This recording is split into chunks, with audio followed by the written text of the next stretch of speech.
Welcome to SR7 TV news బులెటిన్ల ముందుగా headlines. Delimitation పై కనిమొలి దక్షిణ భారతదేశ ప్రాధాన్యతకి ముప్పు.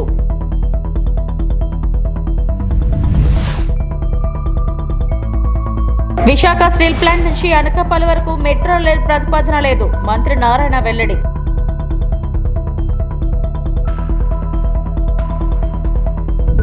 కోటరీలో ఉన్నవారే కోటరీపై విమర్శల మాజీ మంత్రి గుడివాడ అమర్నాథ్.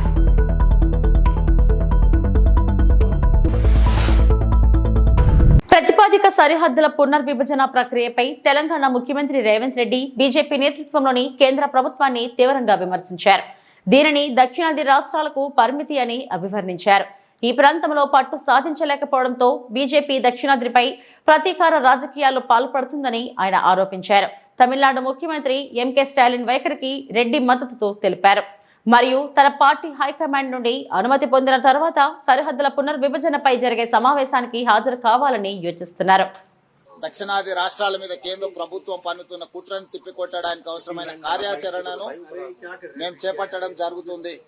ఈ సమావేశానికి పార్టీ అనుమతి తీసుకున్న తర్వాత హాజరయ్యి ఈ సమావేశంలో దక్షిణాది రాష్ట్రాలకు జరుగుతున్న నష్టం మీద చర్చించి నిర్ణయాలు తీసుకోవడం జరుగుతుంది. I have to take permission from my party.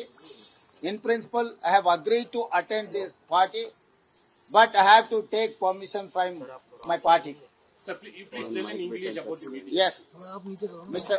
Tamil Nadu Chief Minister Stalin has sent his delegation to invite me to 22nd meeting in Chennai regarding Government of India and Bharatiya Janata Party is conspiring against southern states in the name of delimitation. Delimitation is going to limitation for south. This is not delimitation. This is limitation for south. At any cost, we are not going to accept that limitation. We are paying more tax than North India. We are more entrepreneurs. We are contributing everything for the nation. But Bharatiya Janata Party wants to settle score against South India. Why? Because South Indians are never allowed to grow Bharatiya Janata Party. Kerala, Tamil Nadu, Telangana, even Karnataka also they have defeated. They don't have any representation in Andhra Pradesh. That is why they wanted to settle a score. This is called vendetta politics. We are not going to allow Government of India headed by Bharatiya Janata Party or NDA. They are conspiring against the South. I am welcoming Mr. Stalin. He has initiated this discussion. He is going to organize a meeting against all these conspiracies. Congress Party in principle have agreed to attend this meeting. Then finally I have to take a permission from my high command. Then definitely I will attend that meeting. Sir, నిన్న తెలంగాణ ప్రభుత్వం నుంచి కూడా ప్రత్యేకంగా ఉప ముఖ్యమంత్రి బట్టి జానారెడ్డి ఇద్దరు కూడా అఖిలపక్ష మీటింగ్ కోసం లేఖలు రాశారు. దీనికి సంబంధించి కూడా మీరు డెఫినెట్ గా తెలంగాణ రాష్ట్రంలో కూడా ప్రభుత్వ పరంగా కాంగ్రెస్ పరంగా తెలంగాణ రాష్ట్రంలో ఉన్న అన్ని రాజకీయ పార్టీలను కూడా ఇందులో చర్చించదలుచుకున్నాము. అందరు అభిప్రాయాలు తీసుకోదలుచుకున్నాం. 22 తారీఖు నాడు తమిళనాడులో మేము వెళ్లి మాట్లాడే లోపల తెలంగాణలో సమావేశాన్ని ఏర్పాటు చేసి తెలంగాణలో ఉండే అన్ని పార్టీల అభిప్రాయాలు కూడా తీసుకోదలుచుకున్నాం. ఇది ఒక రాజకీయ పార్టీకి సంబంధించింది కాదు. సౌత్ లో దక్షిణాదిలో ఉండే అన్ని రాష్ట్ర ప్రజలకు నష్టం. ఇది పార్టీలకు అతీతంగా స్పందించాల్సిన సందర్భం. తప్పకుండా పార్టీలకు అతీతంగా అందరినీ ఆహ్వానిస్తాం, including Bharatiya Janata Party south. I'm going to invite Bharatiya Janata Party leaders in Telangana. Why? Because they have to take responsibility to protect our rights. So I have told my Deputy Chief Minister and Mr. Jana Reddy Garu to invite Kishan Reddy as a Telangana BJP president to attend in this meeting. He has to raise his voice in the cabinet. Why? Because it is going to affect our fundamental rights. So this delimitation is going to limited our opportunities. Where we are not ready to accept that, Kishan Reddy has to react on this. Why? Because from Telangana, he is representing in Union Cabinet.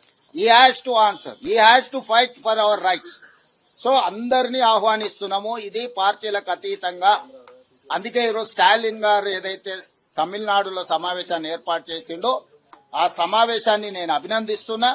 ఆ సమావేశానికి రాజకీయాలకు అతీతంగా దక్షిణాది రాష్ట్రాల ప్రజల యొక్క హక్కులను కాపాడడానికి అందరూ వస్తే బాగుంటుంది అని చెప్పి నేను సూచన చేస్తున్నా. Sir, you said that you are going to get permission from your high command. Yes, I have to take. When are you going to meet your leadership, sir? Before 22nd, you need not worry about that. While I'm going to Chennai, I will take permission. Sir ఖచ్చితంగా ఇది జాతీయ స్థాయిలో ఒక ఆందోళన జరగబోతుందా? South లో ఉన్నటువంటి ఖచ్చితంగా 22 తారీఖు రోజు నిర్ణయిస్తాం కార్యాచరణ ఎట్లుండాలనేది. ఇది ఒక రోజు కోసం, ఒక నెల కోసం, ఒక సంవత్సరం కోసం కాదు. 2029 ఎన్నికల లోపల జరగబోయే అన్ని పరిణామాలను ఎదుర్కోవడానికి అవసరమైన ప్రణాళికలను, కార్యాచరణను, రాజకీయ పార్టీల సమీకరణలు అన్నింటిని కూడా జమ చేయడం జరుగుతుంది. ఇవన్నీ కూడా 22 తారీఖులో చర్చించడానికి సమావేశాన్ని ఏర్పాటు చేసిండ్రు. 22 తారీఖు రోజు పాల్గొనే భాగస్వామ్య పార్టీల అందరి అభిప్రాయాలను తీసుకొని క్రోడీకరించి అందులో కీలకమైన అంశాలను ఏ రకంగా ముందుకు తీసుకెళ్లాలనో ఒక కార్యాచరణ తీసుకుంటాము. నాకు తెలిసినంత వరకు according to my information they have organised A meeting in Chennai on 22nd to how to go forward, what are the issues, how to make an action plan against this government of India and BJP. So we are going to, according to my basic understanding, this is my basic understanding. Visakha steel plant నుంచి అనకాపల్లి వరకు metro rail ప్రతిపాదన లేదని మంత్రి నారాయణ వెల్లడించారు. అసెంబ్లీలో MLA Konathala Ramakrishna అడిగిన ప్రశ్నకు మంత్రి సమాధానమిచ్చారు. విశాఖలో మెట్రో రైల్ కారిడార్ 2051 నాటికి ట్రాఫిక్ రద్దీని దృష్టిలో పెట్టుకుని డిపిఆర్ రూపొందించామన్నారు.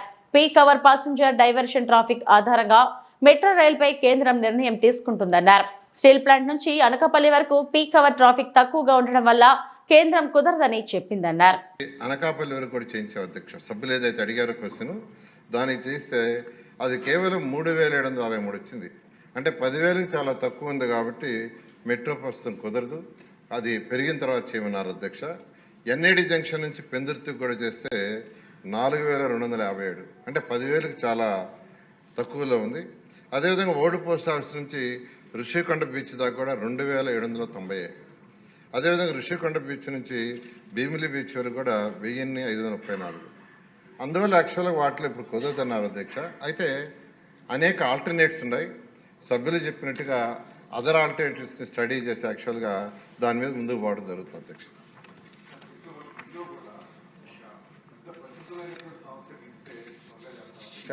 ఎల్ఎన్టీ లాంటి సంస్థలు ఏవైతే ఉన్నాయో గ్లోబల్ సంస్థలు ఈ దేశంలో ఎక్కువ మెట్రోస్ చేసిన ఆ సంస్థలు కాబట్టి ఒక మంచి సంస్థకు వచ్చే విధంగా త్వరితగతిన పూర్తి చేసే చర్యలు తీసుకోవాల్సింది కదా. వైకుంఠపురం బ్యారేజీతో పాటు సాగునీటి ప్రాజెక్టులను రద్దు చేసిన విధ్వంసకారుడు జగన్. రాజధాని అమరావతితో పాటు అత్యవసర సమయంలో ఉమ్మడి కృష్ణా, గుంటూరు జిల్లాలో సాగునీటి అవసరాలు తీర్చేలా నాడు చంద్రబాబు వైకుంఠపురం బ్యారేజీకి శ్రీకారం చుట్టారు. 2019 ఫిబ్రవరిలో వైకుంఠపురం బ్యారేజీ పనుల మొదలవగా తర్వాత వచ్చిన జగన్ ప్రభుత్వం బ్యారేజీ అవసరం లేదు అంటూ పనులు రద్దు చేసింది. అసెంబ్లీలో పలువురు సభ్యులు అడిగిన ప్రశ్నలకు సమాధానంగా మాట్లాడటం జరిగిందని డాక్టర్ నిమ్మల రామానాయుడు అన్నారు. నీటి వనరుల యొక్క లభ్యతను ఆధారంగా చేసుకుని అభివృద్ధి చెందిన విషయం చరిత్ర మనకు తెలుస్తుంది అధ్యక్ష. అందులో భాగంగానే ఏదైతే 2014లో ఆంధ్రప్రదేశ్ రాష్ట్రం ఏదైతే నవ్యాంధ్రప్రదేశ్ రాష్ట్రం ఏదైతే ఉందో రాజధాని లేనిటువంటి పరిస్థితుల్లో ఆ రోజు ముఖ్యమంత్రి చంద్రబాబు నాయుడు గారు మరి ఆ రోజు అమరావతిని రాజధానిగా నిర్ణయం తీసుకోవడం, దానికి 33,000 ఎకరాలు ఒక్క చిన్న లాఠీ చార్జీ కూడా లేకుండా మరి ఆ రోజు మరి ల్యాండ్ పూలింగ్ లో తీసుకునే విషయం మనందరికీ తెలుసు అధ్యక్ష. అటువంటి స్థితిలో అంటే ఏదైతే అమరావతి రాజధాని రేపు భవిష్యత్తులో 2050 సంవత్సరం వచ్చే సమయానికి 35 లక్షల జనాభా ఉంటుందనేటువంటి ముందస్తు ఆలోచనతోటే ఆ రోజు ఏదైతే ప్రకాశం బ్యారేజీకి ఎగువన అదేవిధంగా పులిచింతల మరి ఏదైతే బ్యారేజీకి దిగువన మరి ఈ యొక్క 90 కిలోమీటర్ల మధ్య ఏదైతే ఈ యొక్క మరి వైకుంఠపురం బ్యారేజీని ఆ రోజు ప్రపోజల్ చేయడం జరిగింది అధ్యక్ష. ఈ యొక్క వైకుంఠపురం బ్యారేజీకి సంబంధించినటువంటి ప్రపోజల్ ఏదైతే 2016వ సంవత్సరంలో ఆ రోజు దీన్ని ఒక డిపిఆర్ తయారు చేసుకోవడానికి కూడా మరి సిడబ్ల్యూసి ఆధ్వర్యంలో నడుస్తున్నటువంటి ప్రభుత్వ సంస్థ ఏదైతే వ్యాప్కాస్ ఏదైతే ఉందో వాళ్ళకి ఈ యొక్క డిపిఆర్ నిమిత్తం కూడా పనులు అప్పగించడం జరిగింది అధ్యక్ష. ఈ వ్యాప్కాస్ కూడా ఆ డిపిఆర్ తయారు చేసి ఆ రోజు 2018 సంవత్సరంలో ఆ రోజునటువంటి ప్రభుత్వానికి కూడా నివేదిక ఇవ్వడం జరిగింది. ఆ యొక్క వ్యాప్కాస్ ఇచ్చినటువంటి నివేదిక ప్రకారం అంటే ఏదైతే గుంటూరు జిల్లాకు సంబంధించినటువంటి వైకుంఠపురం, కృష్ణా జిల్లాకు సంబంధించి దామలూరు మధ్య ఈ యొక్క వైకుంఠపురం బ్యారేజీని నిర్మాణం చేసేటువంటి విధంగా అంటే ప్రకాశం బ్యారేజీకి 23 కిలోమీటర్ల ఎగువన, అదేవిధంగా ఏదైతే పులిచింతల ఏదైతే ప్రాజెక్టు ఉందో దానికి 60 కిలోమీటర్ల దిగువన ఒక 10 టీఎంసీల నీరు నిలువ చేసుకునేటువంటి విధంగా ఈ యొక్క బ్యారేజీని మరి నిర్మాణం చేయాలనేటువంటి ఆలోచనతో ఆ రోజు ఉన్నటువంటి ప్రభుత్వం సంకల్పం చేసింది అధ్యక్ష. అందులో భాగంగానే ఏదైతే 2018లో ఈ వైకుంఠపురం బ్యారేజీకి సంబంధించి మరి ఏదైతే 2169 కోట్ల రూపాయల అక్షరాల నిధులు మంజూరు చేసి, నిధులు మంజూరు చేయడమే కాదు టెండర్స్ ను కూడా ఆ రోజు కంప్లీట్ చేయడం జరిగింది అధ్యక్ష. అందులో భాగంగానే Navayuga Engineering Company Limited and Venkatrao Infra Project Limited Hyderabad వీళ్ళు ఆ రోజు టెండర్స్ కూడా దక్కించుకోవడం జరిగింది. అదేవిధంగా వీళ్ళకి వర్క్ అగ్రిమెంట్ కూడా ఇచ్చి 24 మంత్స్ అంటే 2 సంవత్సరాల్లో ఈ యొక్క ప్రాజెక్ట్ ని పూర్తి చేయాలి, బ్యారేజీ నిర్మాణం పూర్తి చేయాలి అనేటువంటి ఆలోచనతో ఈ 2169 కోట్లు కూడా చాలా క్లియర్ గా ఏదైతే భూసేకరణకు సంబంధించి 771 కోట్లు, బ్యారేజీ నిర్మాణానికి 1088 కోట్లు, నావిగేషన్ పనుల నిమిత్తం 88 కోట్లు, అదేవిధంగా రహదారులు, భవనాల నిర్మాణం, మౌలిక ఆంధ్రప్రదేశ్లోని వర్సిటీల్లో తప్పు చేయాలంటేనే భయపడేలా కూటమి ప్రభుత్వం చర్యలు ఉంటాయని మంత్రి నారా లోకేష్ అన్నారు. ఆంధ్ర యూనివర్సిటీ అక్రమాలపై అసెంబ్లీ ప్రశ్నోత్తరాల్లో చర్చ జరిగింది. వైకాపా ప్రభుత్వ హయాంలో అనేక అక్రమాలు జరిగాయని టీడీపీ, బీజేపీ, జనసేన ఎమ్మెల్యేలు సభ దృష్టికి తీసుకొచ్చారు. అనంతరం మంత్రి లోకేష్ సమాధానమిస్తూ ఏఈలో అక్రమాలపై విజిలెన్స్ విచారణ జరిపిస్తామని స్పష్టం చేశారు. ఇన్ఛార్జ్ వీసీ ఇప్పటికే విచారణకు ఆదేశించారన్నారు. ఆ విచారణ నివేదిక రాగానే కఠిన చర్యలు తీసుకుంటామని మంత్రి తెలిపారు. రాజకీయ నాయకులు, ప్రజాప్రతినిధులు కూడా వస్తాం జరిగింది అధ్యక్ష. ఒకసారి చూస్తే అధ్యక్ష, Bank of America vice chairman Andhra University alum, GMR గారు కూడా ఆంధ్ర యూనివర్సిటీ అలుమ్నాయి. ఇక్కడున్న చాలా మంది శాసనసభ్యులు కూడా ఆంధ్ర యూనివర్సిటీ అలుమ్నాయి అధ్యక్ష.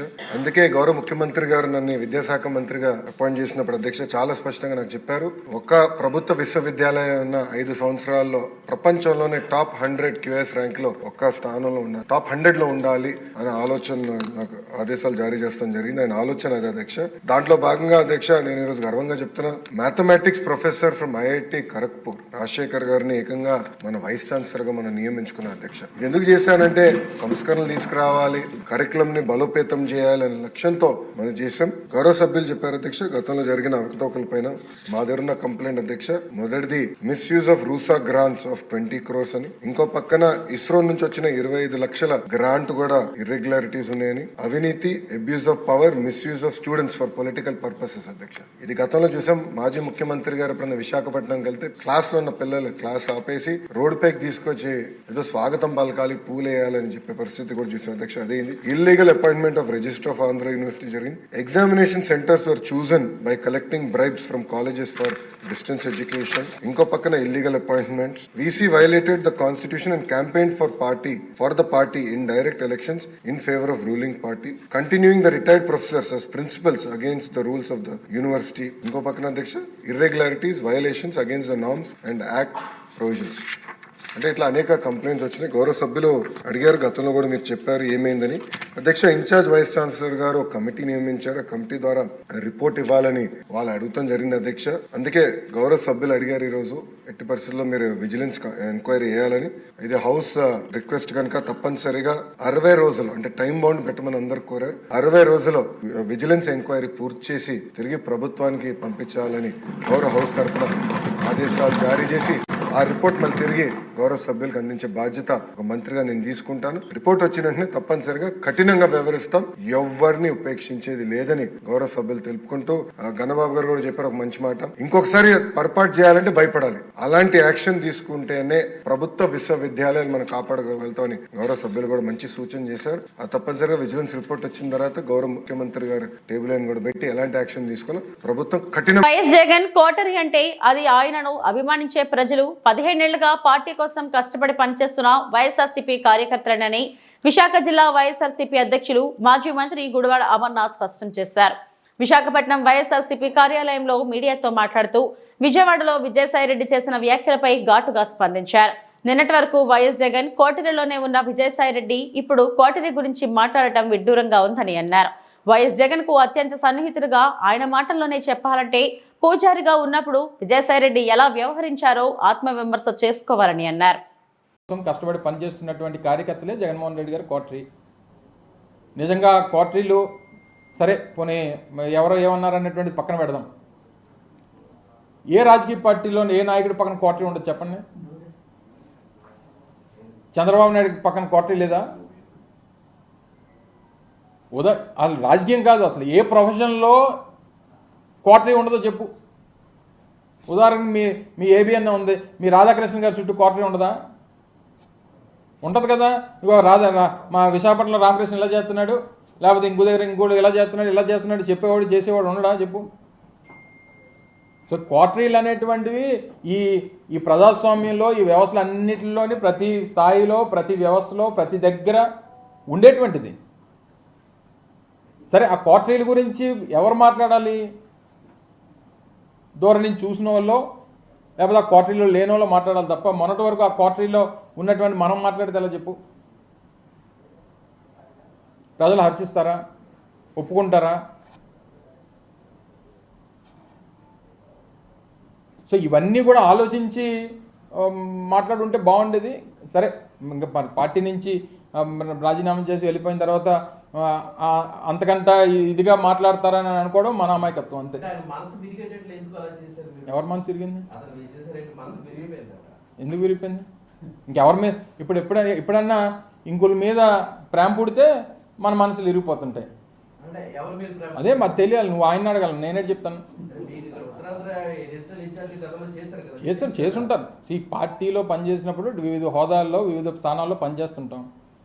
ఇప్పుడు నీకు ఒకరి మీద మనసు ఇరిగిపోయిందని అంటే ఇంకొక మీద ప్రేమ పుడితేనే ఇక్కడ మనసు ఇరిగిపోతుంది.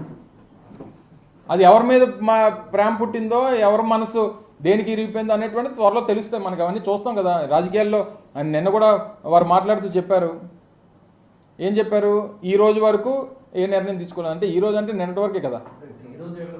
సరే నేను అవన్నీ నా నిర్ణయం కాదు కదా. సో ఏదేమైనప్పటికీ మనసు విరిగిపోవడానికి లేకపోతే ఇంకోటి అయిపోవడానికి వైఎస్ఆర్ కాంగ్రెస్ పార్టీలో ఉన్నంతకాలం అత్యంత కీలకమైనటువంటి స్థానాల్లో వారు పనిచేశారు. సరే వారు మాట్లాడినప్పుడు ఢిల్లీలో మాట్లాడినప్పుడు నేను ఇంక రాజకీయం మాట్లాడదలుచుకోలేదు, వ్యవసాయం మాత్రమే చేస్తానని చెప్పారు. సరే అలాగే అనుకున్నాం. మరి నిన్నటి పరిస్థితులు అయితే దానికి భిన్నంగా కనిపించాయి నాకైతే. సో నిన్న భిన్నంగా కనిపించిన తర్వాత ఈ కొత్త మాటలన్నీ మనసు ఇరిగిపోయింది లేకపోతే ఇంకోటి అయింది అన్న తర్వాత ఇంకో మీద ప్రేమ పుడితేనే మనసు ఇరిగిపోవాలి. మరి అంటే నా వ్యక్తిగతమైనటువంటి అభిప్రాయం. అది నాకేం తెలుసు, నేనేం చెప్తాను? నువ్వు ఎవరిని ప్రేమిస్తున్నావు నాకేం తెలుసు చెప్పు. నేను జగన్మోహన్ రెడ్డి గారిని ప్రేమిస్తున్నాను. మరి నేను ఆయన ప్రేమిస్తున్నాను, నేను అది చెప్పగలను. కానీ నువ్వెవరిని ప్రేమిస్తున్నావు నేనే చెప్తాను. మరి నేను ఎప్పుడు వినలేదు ఆ డైలాగ్. నేను కూడా అదే అంటున్నా.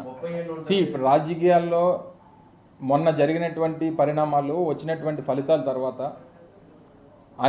అనేక పరిణామాలు చూసాం. గడిచినటువంటి 9 మాసాల్లో వైఎస్ఆర్ కాంగ్రెస్ పార్టీ ఓడిపోయిన తర్వాత అనేక పరిణామాలని ఎదుర్కొన్నాం. చాలామంది పార్టీ నుంచి తెలుగు సినీ పరిశ్రమను ప్రోత్సహించేందుకు సీఎం రేవంత్ రెడ్డి నేతృత్వంలోని తెలంగాణ ప్రభుత్వం గద్దర్ అవార్డులను ఇవ్వనున్నట్లు ప్రకటించిన సంగతి తెలిసిందే. ఈ అవార్డుల ప్రధానోత్సవానికి సంబంధించిన వివరాలను తెలియజేస్తూ తాజాగా Telangana film development corporation chairman నిర్మాత దిల్ రాజు ప్రెస్ మీట్ నిర్వహించారు.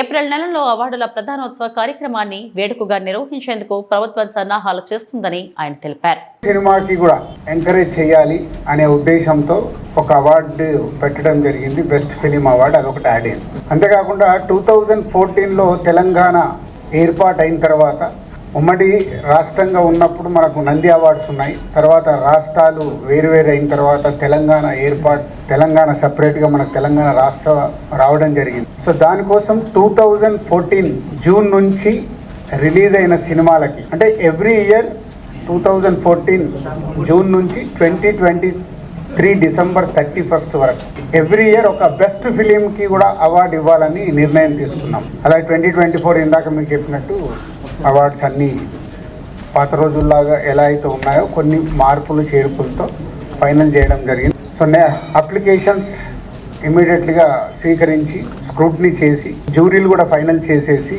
ఏప్రిల్లో ఈ అవార్డు ఫంక్షన్ అంగరంగ వైభవంగా చేయాలని ప్రభుత్వం ఆశిస్తుంది. దానికి అందరం ఎఫ్డీసీ తరఫున అలాగే ఫిలిం ఇండస్ట్రీ నుంచి చాలా మందిని ఇక్కడ మేము జ్యూరీ లాగా తీసుకొని చేసి అవార్డ్స్ అనేటివి నెక్స్ట్ మంత్ బెస్ట్ ఈవెంట్ చేయాలని గవర్నమెంట్ ఆశిస్తుంది. దానికి మేము కంప్లీట్ చేయాలని ఈ రోజు నుంచి కంకణం కట్టుకున్నాం. అలాగే 2014 నుంచి కొన్ని ఎఫ్డీసీకి అప్పుడు బీఆర్ఎస్ గవర్నమెంట్ ఉన్నప్పుడు సినిమా అవార్డ్స్ అనుకున్నప్పుడు దానికి కొంతమంది ఎఫ్డీసీకి అవార్డ్స్ కోసం అప్లికేషన్తో పాటు సమ్ అమౌంట్స్ పే చేశారంట. అలాంటివన్నీ 2024 కంటే ముందు ఏవైతే అలాంటి ఏమైనా పే చేసినవి ఉంటే ఎఫ్డీసీ నుంచి వాళ్ళకి అవి తిరిగి ఇవ్వడం జరుగుతుంది. ఎందుకంటే 2024 అవార్డ్స్ మనం కండక్ట్ చేస్తున్నాం కాబట్టి ముందు ఎవరన్నా అలా పే చేసి ఉంటే వాళ్ళ అమౌంట్స్ తిరిగి ఇవ్వడం జరుగుతుంది. దీన్ని వాళ్ళు ప్రభుత్వం చూస్తున్నది అర్థం చేసుకొని వాళ్ళు ఎలాంటి కాంట్రవర్షియల్స్గా చూడకుండా ఒకసారి ఇక్కడ మళ్ళీ తెలంగాణ రాష్ట్రం నుంచి అవార్డ్స్ వస్తున్నాయి కాబట్టి అందరు పాజిటివ్గా ఉండి ఈ ఈవెంట్ని విజయం చేస్తే ప్రతి సంవత్సరం మనం సినిమా పండుగ హైదరాబాద్లో అద్భుతంగా జరుగుతుంది. సీఎం గారికి ఒకటే విజన్, లాస్ట్ టైం నేను చెప్పాను కదా, హైదరాబాద్ని ఇంటర్నేషనల్ హబ్ చేయాలంటే ఏం చేస్తావు, దిల్ రాజు గారు నాకు ఒక ప్రపోజల్ ఇవ్వని అన్నాడు. అంటే నాకు సినిమా ఇండస్ట్రీ మీద అవగాహన ఉంది కాబట్టి ఇంటర్నేషనల్ హబ్ కావాలి అంటే మొన్నే మా ఎండి గారితో మేము అందరం కూర్చోవడం జరిగింది. అంతా రెడీ చేస్తున్నాం. ఈ ఈవెంట్ అయిపోయినా దాని మీదకి వెళ్తాం. గవర్నమెంట్ అనేది అవార్డ్స్ ఇస్తున్నప్పుడు ఎవరైనా వస్తారు, స్వీకరిస్తారు. హిస్టరీ అది. గవర్నమెంట్ ఇచ్చే అవార్డు అనేది స్పెషల్ అవార్డు. అది మనం ఏ పని చేసినా 51% పాజిటివ్ ఉంటే చాలు, 49% నెగిటివ్ మాట్లాడే వాళ్ళు ఎలాగో ఉంటారు. 51 ఉన్నారా లేదా మీకు కావాల్సిన కౌంటింగ్ పెట్టుకోండి. Government award. విద్యార్థులు చదువులో వెనుకబడ్డారని ఓ పాఠశాల హెడ్ మాస్టర్ గుంజీలు తీసిన ఘటన విజయనగరం జిల్లాలో జరిగింది. తాము ఎంత చెప్పినా విద్యార్థుల్లో మార్పు కనిపించట్లేదని బొబ్బిలి మండలం Penta ZP high school HM Ramana ఆవేదన వ్యక్తం చేశారు. గురువారం పాఠశాల ప్రాంగణంలో విద్యార్థుల ముందు సాష్టాంగ నమస్కారం చేసి గుంజీలు తీశారు. తల్లిదండ్రులు తమ పిల్లల చదువు ప్రవర్తనపై దృష్టి సారించాలని విజ్ఞప్తి చేశారు. మేము కొట్టలేము, తిట్టలేము, ఏమి చేయలేము. మీ దగ్గర చేతగానంలో చేతులు కట్టుకుని ఉండాల్సిన పరిస్థితి వచ్చింది మాకు. అంటే ఇంత చెప్తున్నా కూడా ఒకటిలో ప్రవర్తనలో మార్పు లేదు, ఒక చదువులో మార్పు లేదు, ఒక రైటింగ్ స్కిల్ లేదు, రీడింగ్ స్కిల్ లేదు. అసలు ఏంటి ప్రాబ్లం? మీదా మాదా? మాదేనా? మాదైతే చెప్పండి. మీ అందరికీ చిన్న దండం పెట్టి పడుకుని పెట్టేస్తాను. మీ అందరికి దండం పెట్టేసి వదిలేస్తాను. లేదంటే ఇలా నేను తీసుకుంటాను. మరి గుంజలు అయినా మీకు అందరికి కూడా మీ నేనే పనిష్మెంట్ వేసుకోండి.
ప్రియమైన తల్లిదండ్రులారా, మాకు చేతనైనంత వరకు ఇక్కడ మేము చేస్తున్నాం. మీ పిల్లల్ని మీరు కనీసం కంట్రోల్ పెట్టకపోతే మీరు స్కూల్కి పంపించిన వృధా అవుతుంది.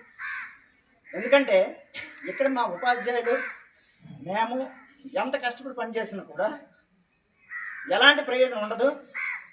మీరు మీ పిల్లల్ని అదుపులో పెట్టుకోకపోతే మీరు పాఠశాలకు పంపించడం వృధా అవుతుంది. ఇది మైండ్లో పెట్టుకుని మీరందరూ కూడా మీ పిల్లల్ని చదువు కోసం పంపిస్తే శ్రద్ధగా ఇంటి దగ్గర చదివించండి. ఇంకా దేనికోసం అయితే పంపిస్తే పాఠశాలకు పంపించొద్దు. ఇది నా యొక్క విజ్ఞప్తి. రాష్ట్ర ముఖ్యమంత్రి నారా చంద్రబాబు నాయుడు తణుకు పట్టణంలో స్వర్ణాంధ్ర స్వచ్ఛాంధ్ర కార్యక్రమంలో పాల్గొనేందుకు ఈ నెల 15న తణుకు రానున్నారు. ఈ మూడో శనివారం నిర్వహించే కార్యక్రమాన్ని సింగిల్ యూజ్డ్ ప్లాస్టిక్ నిషేధం అనే స్లోగన్తో నిర్వహించిన నేపథ్యంలో తణుకులో జరిగే బహిరంగ సమావేశంతో పాటు పార్టీ ప్రతినిధుల అధికార యంత్రాంగంతో ఏర్పాటు చేసే సమీక్షా సమావేశంలో ముఖ్యమంత్రి చంద్రబాబు నాయుడు పాల్గొననున్నారు. ఈ మేరకు తణుకులో జరుగుతున్న సీఎం పర్యటన ఏర్పాట్లు తణుకు ఎమ్మెల్యే ఆర్మిల్లి రాధాకృష్ణ, జిల్లా కలెక్టర్ చదలవాడ నాగరాణి, జిల్లా superintendent of police Adnan Nayeem ఆస్మితో కలిసి ఆయన పలు ప్రాంతాలను పరిశీలించారు. Mullapudi Venkataraya memorial polytechnical college ఆవరణలో హెలీప్యాడ్, ఆడిటోరియంతో పాటు బహిరంగ సమావేశం జరిగాయి. జిల్లా పరిషత్ బాలుర హైస్కూల్ ప్రాంగణంలో ప్రజావేదిక, జాస్తి సీతా మహాలక్ష్మి బాలకోన్నత పాఠశాలలో పార్కింగ్ ప్రదేశం, స్టాల్స్ ప్రదర్శనకు ప్రాథమికంగా స్థలాలను పరిశీలించారు.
ఏలూరు జిల్లా కొయ్యలగూడెం మండలం కన్నాపురం అటవీశాఖ కార్యాలయంలో మడకం యాకోబు అనే గిరిజనుడిని అక్రమంగా నిర్బంధించి బూటకాలతో తన్నుతూ చిత్రహింసలు పెట్టడంపై గిరిజనులు ఆగ్రహం వ్యక్తం చేస్తూ అటవీ రేంజ్ కార్యాలయం వద్ద పెద్ద ఎత్తున ఆందోళనకు దిగారు. బుట్టాయిగూడెం మండలం గుల్లపూడి గ్రామానికి చెందిన తన భర్త మడకం యాకోబును చిత్రహింసలకు గురిచేసిన అటవీశాఖ అధికారులపై చర్యలు తీసుకోవాలని, అటవీశాఖ అధికారులు కులం పేరుతో దూషించి బూటకాలతో తనడంపై విచారణ చేసి చర్యలు తీసుకోవాలని, యాకోబును చిత్రహింసలకు గురిచేసిన అటవీశాఖ అధికారులను సస్పెండ్ చేయాలని నినాదాలు చేస్తూ యాకోబు భార్య బంధువులు డిమాండ్ చేస్తున్నారు.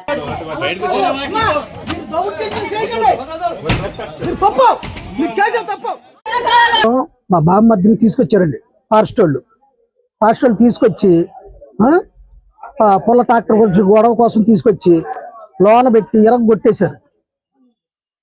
కొట్టేస్తే మొత్తం ఇవాళ వచ్చి మేము అడిగితే మాకు సమాధానం లేదు. కొట్టిన వ్యక్తి లేరు, ఫారెస్ట్ గారు ఎవరో లేరు. ఆయన కోసం ఇప్పుడు వచ్చి ఇక్కడ అడిగితేనే సమాధానం లేదు. ఆయన అక్కడ జంగారెడ్డి కూడా ఉన్నాడంట, ఇక్కడ రారంట. మేము మాకు సామరస్యంగా ఆయన ఎందుకు కొట్టారో దేనికి కొట్టారో మాకు వచ్చి సమాధానం చెప్పాలి.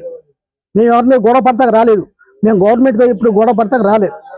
ఆయన వస్తే మాకు 2-3 రోజుల్లో మాకు సమాధానం చెప్పాలి. చెప్పకపోతే తీవ్రమైన పరిస్థితులు ఉంటాయి. మేము ఎలా చేయాలో అలా చేస్తాం.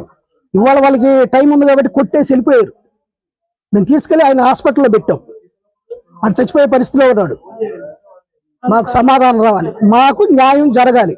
ఆ న్యాయం ఏంటో మాకు ఇక్కడే తేలిపోవాలి. అనిత అండి, నా పేరు మడకం అనిత అండి, మా ఆయన పేరు మడకం యాకోబు. అయితే మేము పుల్ల కొట్టి ట్రాక్టర్లో పంపించామండి. పంపించాక తీసుకొచ్చారు, ఇలా ఫారెస్ట్ వాళ్ళు పట్టారని డ్రైవర్ గారు మాకు ఫోన్ చేశారు. ఇవి ఇప్పటి వరకు నా బులెటిన్ అప్డేట్స్. నమస్తే.